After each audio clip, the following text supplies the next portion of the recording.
I'm going to quote from the International Forecaster. Dozens of U.S. cities may have entire neighborhoods bulldozed as part of a drastic shrink-to-survive proposal being considered by the Obama administration to tackle economic decline.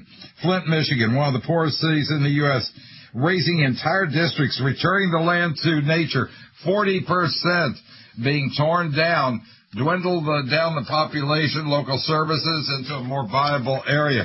And then the next thing that you talk about, Mr. Chapman, is housing starts up 17.2% in May from April to 532,000 annual rate. Permits rose for the third month in a row. This is crazy. Tell me about what's going on. Well, when I was living in Malibu, I had my son was a boy then in high school, and he was going out with this girl, and her father was a builder, and they were building a house across the street, and it was in a time when we had a recession, 1978, 1980, and I said to the builder, who was, he knew me and knew my kids and that sort of thing, and I said, well, kind of tough here. Why are you building a house? I mean, don't you think you'll have a hard time selling it? And he said, I don't know. He said, but that's all I know how to do, so I'm going to do it. And so the bottom line here is that builders build because that's what they know how to do. Now, they have reduced the amount of building that they've been doing since the peak of the market by 80.4%. In the last recession, they reduced it by 65%, which tells you, among other things that I've put in the letter over the last couple of years, that we are in a depression, not a recession. And I have a report, a link, in my next issue on Saturday, which bears this out with some other people who talk about the same things that I have, only I've been talking about them for a long time. And, yes, it's a tremendous amount of inventory out there, and why would they be building houses? Well, they just don't know what else to do. And I think another factor is they hate to lose their best employees, who are the ones that are left. And so they build a few houses here and there, hoping that they can sell them. And I can understand that, but if they keep on doing that, they're going to go under.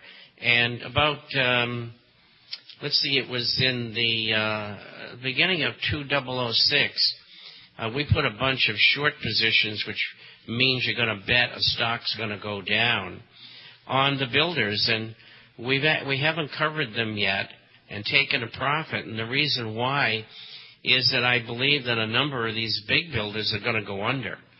And so the downside in real estate is going to last through 2012.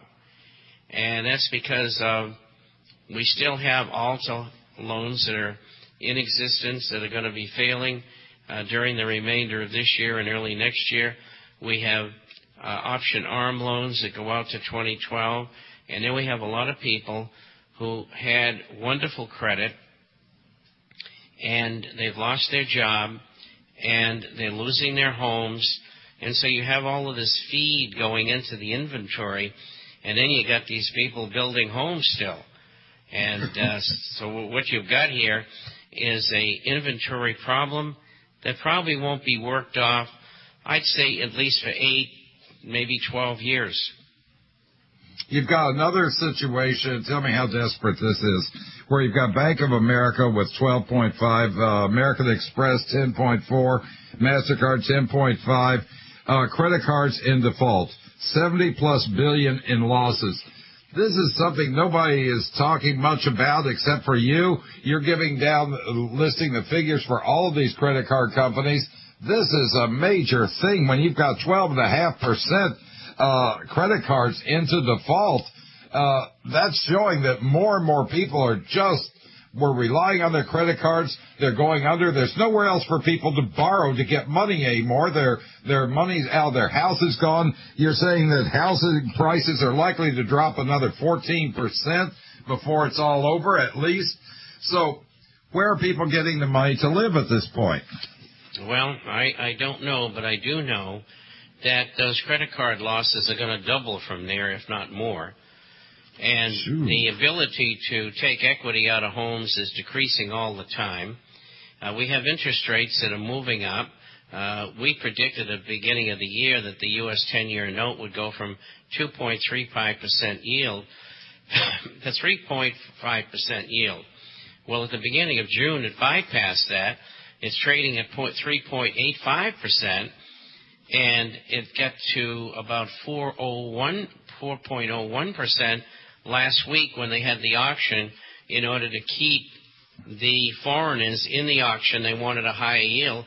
So what the Fed did is drove bonds down so the yield would go up, so they could get the almost $1 trillion auction financing done. And so we're going to see continually higher interest rates, which means every time they click up, and the mortgage rate now is at 5.45%, and that disqualifies an awful lot of people. And if it moves up to 6%, you can forget it. Nothing's going to get sold.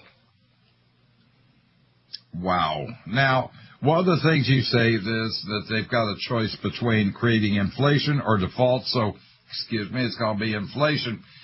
We're not seeing that now because nobody's buying anything. So when do you see the inflation coming in? I know it's already here on food because food prices, certain foods, are really going up. I don't care what the government tells you. These are people who don't even know what a scanner is at a grocery store. You go to any store. You go into Costco. You go to Sam's. You go to Fry's. You go to any of the stores around, and you're going to find that the prices are going up on food dramatically. Tell a little bit about this. And are we going to have a food shortage, or is it just going to continue up? Well, first of all, food prices are going up, and food is going to become scarcer, making prices even higher. And the reason why is weather-related and also export-related. We have a letter from a subscriber in Ohio, and he gives prices of a number of different items, I don't know, it was 6 months or a year ago and now, and you'll see that price inflation in food is somewhere in the 10 to 15% area. And if you put that in with all the other increases and decreases, inflation is still running around 9%, but nobody wants to talk about it. But that's the real rate. Incidentally, you can get a free introductory copy of that particular issue. All you have to do is call toll-free